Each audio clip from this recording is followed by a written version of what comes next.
क्या होता है निलंबन? सस्पेंड होना।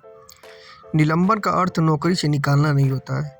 किसी कर्मचारी के निलंबित होने का अर्थ है कि वो अब कुछ दिन या महीनों जो भी अवधि निर्धारित की गई हो उसके लिए कार्य नहीं करेगा। सामान्यतः किसी कर्मचारी का निलंबन उसके विभाग द्वारा किया जाता है और जिस आरोप के कारण उस पर प्रतिबंध लगा है उन आरोपी की जांच की जाएगी।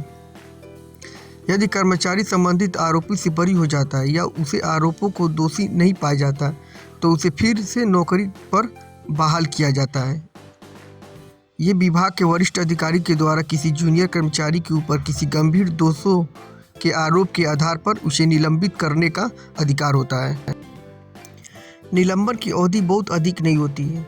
निलंबित के दौरान संबंधित कर्मचारी का वेतन और महंगाई भत्ता आधा कर दिया जाता है। हालांकि उसे वापस नौकरी पर बहाल होने के बाद पूरी सैलरी और महंगाई भत्ता मिलने लग जाता है। बर्खास्त का मतलब क्या होता है? बर्खास्त का अर्थ होता है कि किसी कर्मचारी को उसके पद से हटाना, यानी नौकरी से ही हटा देना। बर्खास्त होने पर कर्मचारी को फिर से बहाल नहीं किया जाता है। इसके अतिरिक्त इसे किसी प्रकार की सैलरी या महंगाई भत्ता नहीं मिलता है। बर्खास्त हुआ व्यक्ति कहीं और भी नौकरी के लिए आवेदन नहीं कर सकता है। उसे कहीं भी सरकारी नौकरी करने की अनुमति नहीं होगी और न ही उसे किसी प्रकार का चुनाव लड़ने हेतु पात्र माना जाएगा।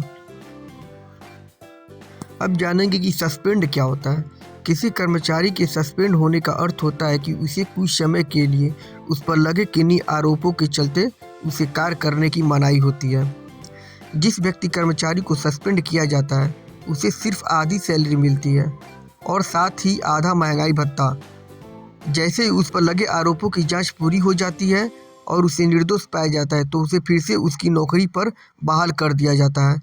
निलंबन सिर्फ कुछ समय के लिए ही होता है।